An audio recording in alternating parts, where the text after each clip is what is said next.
আসসালামু আলাইকুম প্রিয় দর্শক, আজ আমি যে প্রসঙ্গটি নিয়ে কথা বলতে চাই সেটা খুবই একটা অপ্রীতিকর এবং আমার জন্য উচ্চারণে যথেষ্ট বিব্রতকর একটা প্রসঙ্গ। সেটা হলো সিডিআই প্রসঙ্গ। আমরা দেখছি গত দুদিন ধরে এই প্রসঙ্গটা খুব বারবার ঘুরে ফিরে আসছে। আসলে সত্যি কথা বলতে কি, আমি না এটার অর্থ বুঝতাম না এবং এটার অর্থ বুঝতে আমাকে অনেক বিব্রতকর অবস্থায় পড়তে হয়েছে। গত দুদিন ধরে দেখছিলাম যে মেহের আফরোজ শাওন, যিনি একজন অভিনেত্রী, গায়িকা এবং ওনার সমাজে বেশ পরিচিতি আছে এবং উনি হুমায়ুন আহমেদ সাহেবের স্ত্রী, আমাদের খুব জনপ্রিয় লেখক হুমায়ুন আহমেদ ওনার স্ত্রী। মেহের আফরোজ শাওন নাকি কোনো একটা ফেসবুকে একটা পোস্ট দিয়েছেন, সেটা নিয়ে অনেক হইচই এবং আনফর্চুনেটলি যখন উনি দিয়েছেন তখনই আমার ওটা পড়া হয়নি। পরে আমি বিভিন্ন মাধ্যম থেকে ওটা দেখেছি। আমি আসলে ফেসবুকে খুব একটা সক্রিয় নই, যে কারণে অনেক সময় পড়া হয় না। তো পরবর্তী সময় এটা নিয়ে অনেক আলোচনা নিয়ে এবং দেখলাম যে রাজশাহী ইউনিভার্সিটির একজন টিচার, জার্নালিজম বিভাগের teacher mister Selim Reza Newton, উনিও আবার কিছু এই ব্যাপারে লিখেছেন। তো আমি না আসলে এই পোস্ট নিয়ে আলোচনা হচ্ছিল গত 2-3 দিন ধরেই। তো আমি গতকাল সন্ধ্যার পর রাতে আমি এই সিডিআইয়ের মিনিংটা বুঝেছি। তাও কোথাও বুঝেছি তাও বলি আপনাদেরকে। আমি একটা বিয়ের দাওয়াতে গিয়েছিলাম। বিয়ের দাওয়াত তো সামাজিক অনুষ্ঠান, এটা যেতেই হয়, যাই আমি। তো একটা বিয়ের দাওয়াতে গিয়েছিলাম। সেই বিয়ের দাওয়াতে জাতীয় পার্টির মহাসচিব শামীম হায়দার পাটোয়ারি সাহেব উনিও এসেছিলেন। উনি আমার পাশেই বসেছিলেন। দেখলাম যে ওনারা বেশ আলাপ করছেন, যে এই একটা বিষয় নিয়ে বেশ আলোচনা হচ্ছে এবং আমি ওনাকে আস্তে করে জিজ্ঞাসা করলাম যে ভাই, সিডিআই মানেটা কি? তো দেখলাম যে আমার প্রশ্নের কারণে উনি আরও বিব্রত হয়ে গেলেন। মানে উনি বিব্রত হলেন এই কারণে যে ওনাকে এটা আমাকে ব্যাখ্যা করে বোঝাতে হবে এই কারণে, নাকি আমি জিনিসটা বুঝি না এই কারণে, নাকি আমি জিনিসটা বুঝেও না বোঝার ভান করছি, এরকম উনি কিছু মনে করেছেন এই কারণে। আমি জানি না কী কারণে উনি খুবই বিব্রত হলেন এবং বিব্রত হয়েও উনি কিন্তু আমাকে স্পষ্ট করে কিছুটা বললেন না, আকার ইঙ্গিতে বললেন। মানে এর অন্তর্নিহিত অর্থটা হয়তো ওনার কাছে অথবা অন্য কারো কাছে এতটাই অশ্লীল যে এটা আসলে কেউ বুঝতে চাইলেও উচ্চারণ করা যায় না। উনি যেভাবে আকার ইঙ্গিতে আমাকে বোঝালেন আমি মোটামুটি বুঝতে পারলাম। এখন বুঝতে পারার পর আমি আজকে এই অনুষ্ঠানটা পুরো করার আগে আমি মেহের আফরোজ শাওনের যে স্ট্যাটাসটা, যে পোস্টটা, সেটা পুরোটা আমি বের করে পড়ার চেষ্টা করলাম। আমি আপনাদেরকে পড়ে শোনাচ্ছি, যেহেতু সিডিআই এটা বুঝবেন না, অর্থ কাজে উচ্চারণের খুব একটা সমস্যা নেই।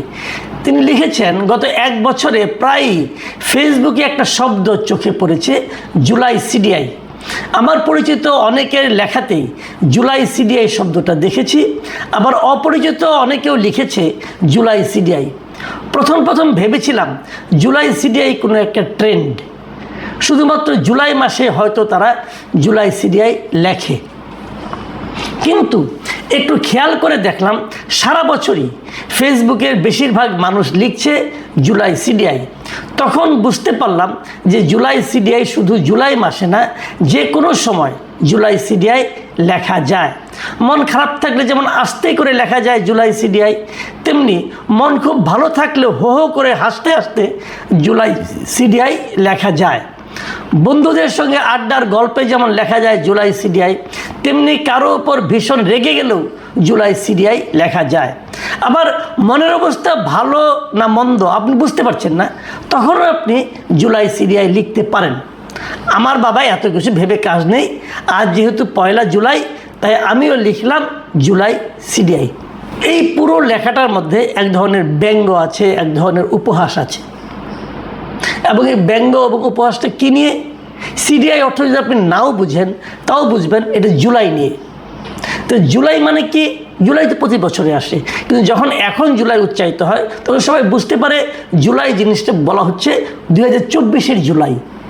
যে জুলাই মাসে এই দেশে একটা 2024-এ একটা আন্দোলন হয়েছিল, হাসিনা সরকারকে হটানোর জন্য প্রথমত সেটা ছিল বৈষম্য বিরোধী আন্দোলন, কোটা সংস্কার বিষয়ক আন্দোলন, তারপরে বৈষম্য বিরোধী আন্দোলন এবং তারপরে এক দফার আন্দোলন, মানে হাসিনাকে অপসারণের আন্দোলন। সিডিআই অর্থটা না বুঝলেও এতটুকু নিশ্চয়ই আপনি বুঝবেন, এর অর্থ ভালো কিছু নয়। তো জুলাই নিয়ে ভালো কিছু নয় এটা বলা, আমি জানি না শাওন কী অর্থে বলেছেন, আমার কাছে এটা পছন্দ হয়নি। কারণ আমি জুলাই আন্দোলনের পক্ষে ছিলাম এবং আমার এক একজন এক এক কারণের পক্ষে ছিলেন। আমি পক্ষে ছিলাম এই কারণে যে আমার কাছে মনে হয়েছিল ওই সময় শেখ হাসিনার সরকার সারা দেশে যে অপশাসন কায়েম করেছিল, যে গণতন্ত্র হরণ করেছিল, মানুষের ভোটাধিকার কেড়ে নিয়েছিল, সেই ব্যাপারে আমি হাসিনা সরকারের ওপর ক্ষুব্ধ ছিলাম, বিরক্ত ছিলাম এবং আমি হাসিনা সরকারের পতন চেয়েছিলাম। আবার অন্যদিকে শুরুর দিকে যখন তারা কোটা বিরোধী আন্দোলন হলো, আমি কোটা বিরোধী আন্দোলনের পক্ষে ছিলাম। আমি মনে করতাম যে মুক্তিযুদ্ধের নাতিপুতিদের জন্য কোটা থাকা সরকারি চাকরিতে উচিত নয়। সরকারি চাকরিতে কেবল না, সরকারি বিভিন্ন পাবলিক ইউনিভার্সিটিতে ভর্তি পরীক্ষা, বিভিন্ন যে কোনো জায়গায় আমি যে কোনো ধরনের কোটার বিপক্ষে। কাজেই আমি কোটা বিরোধী আন্দোলনের পক্ষে ছিলাম, যে কারণে জুলাই মাসের এই আন্দোলনের আমি পক্ষে ছিলাম। কাজেই সেটা নিয়ে ব্যঙ্গ বিদ্রুপ করাটা আমার জন্য খুব একটা আনন্দদায়ক নয়।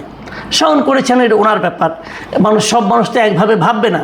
ওনার ভাবনা, ওনার কী কারণে ভেবেছেন তা তো উনি ব্যাখ্যা করেননি, হতে পারে, কিন্তু উনি হালকা চালে এই জিনিসটা উনি লিখেছেন।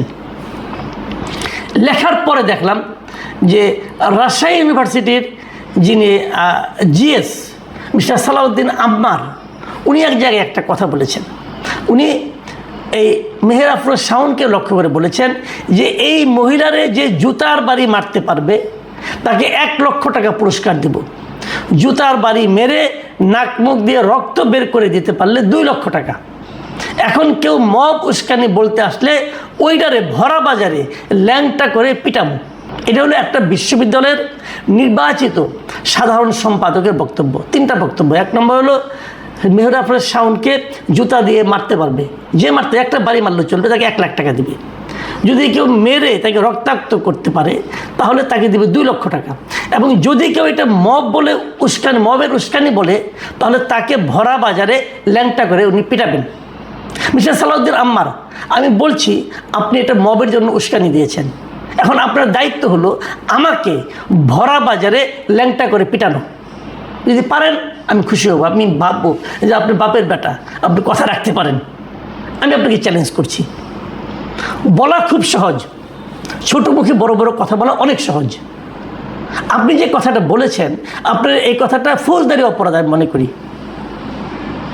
আপনি পারলে ওনার নামে মামলা করেন, আপনি পারলে ওনার নামে বলেন। আপনি তো মানুষকে 1 লাখ টাকার লোভ দেখাতে পারেন না, 2 লাখ টাকার লোভ দেখাতে পারেন না।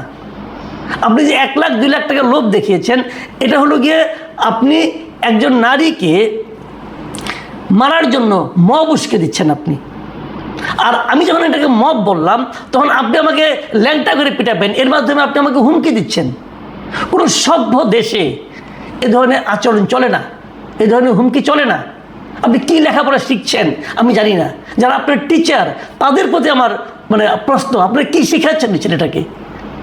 এই ছেলেটার আরও অনেক কথা আমি শুনি। আমার সঙ্গে ওনার একবার দেখা হয়েছিল যেদিন ওনারা ইলেকটেড হলেন, ইলেকশনের পরের দিন আমি রাজশাহী বিশ্ববিদ্যালয়ে গিয়েছিলাম, আমি আমার কাজে গিয়েছিলাম, ওখানে ওনার সঙ্গে দেখা, আমি হাত মিলিয়েছি। ওনার সঙ্গে হাত মিলিয়ে আমার কাছে ওনাকে খুবই ভদ্র একটা ছেলে মনে হয়েছে। সেই ভদ্র ছেলেটার মধ্যে এগুলি কী বেরোচ্ছে?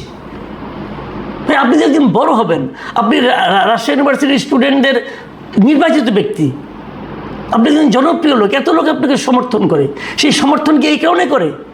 আপনি একদিন আরও বড় জায়গায় যাবেন, একদিন এমপি হবেন, মন্ত্রী হবেন, আপনি কী করবেন? মানুষকে কাকে পিটাবেন?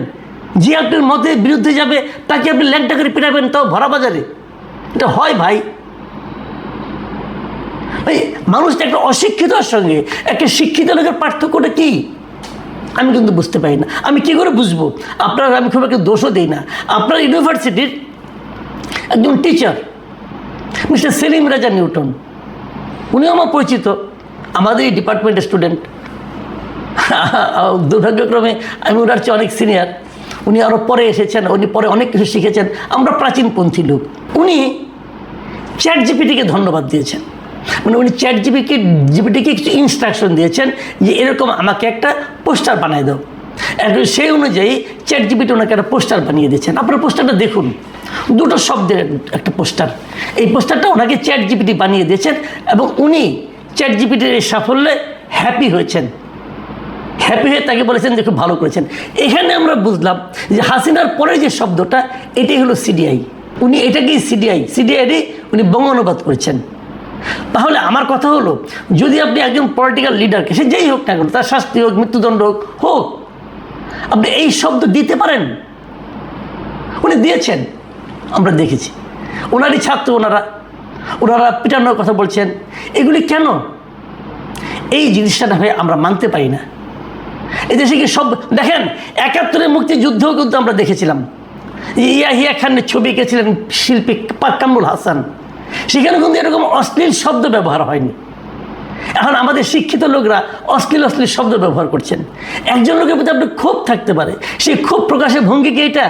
আচ্ছা, আপনার সন্তান যদি জিজ্ঞাসা করে, এই সেলিম রাজা নিউটনকে জিজ্ঞাসা করছি, যদি বলে যে স্যার নিজে লেখলেন হাসিনা, তারপরে শব্দটা, অথবা লেখলেন সিডিআই, এর অর্থ কী? আপনি কী বলবেন ভাই? কদিন আগে আমার ওয়াইফ আমাকে বলছেন, আমার স্ত্রী আমাকে বলতেছিলেন, আমার ছেলেটা খুবই ছোটো মানে ক্লাস 10-এ পড়ে, সে এসে তার মাকে জিজ্ঞাসা করছে, আচ্ছা মা, ওনার আমার ছেলের আবার কয়েকটা পছন্দের ক্যারেক্টার আছে এই দেশের, যেন উনি এনসিপির নাসিরুদ্দিন পাটোয়ারিকে খুব পছন্দ করেন, কিন্তু হাদি কতটা পছন্দ করতেন না, যা হোক করে না। তো সে এসে মাকে বলতেছে, মা এই যে হাদি সাহেব যে বলছে যে এটা এই যে শাহ, তারপরে এই যে আরেকটা কি, এটা ছিঁড়ে ফেলবে, এটা কি ছিঁড়ে ফেলবে? তো আমাদের সন্তানদেরকে আমরা কি শেখাচ্ছি, কি শোনাচ্ছি? এর অর্থ কোথাতে তো প্রাথমিক ক্লাস থেকে শেখানো উচিত। এটার অর্থ কি, সিডিআই অর্থ কি, এটা অর্থ কি, ওটা অর্থ কি, এগুলো শেখানো উচিত। তো এই জিনিসগুলো ভাই আমাদের সতর্ক হতে হবে। আমি বলবো একটা কথা বলে আমি শেষ করব। আমারই এক সিনিয়র ভাই জনাব আহমেদ নুরি আলম সাংবাদিক ছিলেন, খুব বড় সাংবাদিক ছিলেন, এখন আমেরিকায় থাকেন, বয়স হয়ে গেছে, অবসর জীবনযাপন করছেন। উনি একটা ফেসবুকে পোস্ট দিয়েছেন। সেই পোস্টে উনি লিখেছেন, জুলাই নষ্ট একটা প্রজন্ম তৈরি করে গেছে, যা এই জাতির জন্য অভিশাপ। আমরা কি তাই মনে করি? আমরা কি এমন একটা জাতি চেয়েছি যা নাকি এমন শব্দ উচ্চারণ করবে যে শব্দগুলোকে আমরা উচ্চারণ করতে পারবো না, আমাদের সন্তানকে ব্যাখ্যা করে বোঝাতে পারবো না? আমি কিন্তু সিডিআই বলেন আর ওইটা বলেন, যেটা বলেন, আমি একটা মানুষকে সমালোচনা করার অনেক ভাষা থাকতে পারে, আমরা তো কুৎসিত ভাষা কেন প্রয়োগ করব? প্রিয় দর্শক, আপনারা ভাববেন এগুলো নিয়ে। আমাদের বাংলা ভাষা কি এত দুর্বল যে এই সমস্ত শব্দ উচ্চারণ না করলে